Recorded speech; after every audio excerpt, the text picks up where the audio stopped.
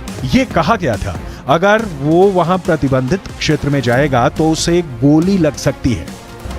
Times of Israel ने दावा किया है कि अल शिफा अस्पताल के अंदर हमास का हेडक्वार्टर होने का दावा करने वाले ब्रिटिश डॉक्टर ने अपना नाम नहीं बताया है क्योंकि उसे डर है कि ऐसा करने पर गाजा के अंदर मौजूद उसके सहयोगियों को हमास मार सकता है।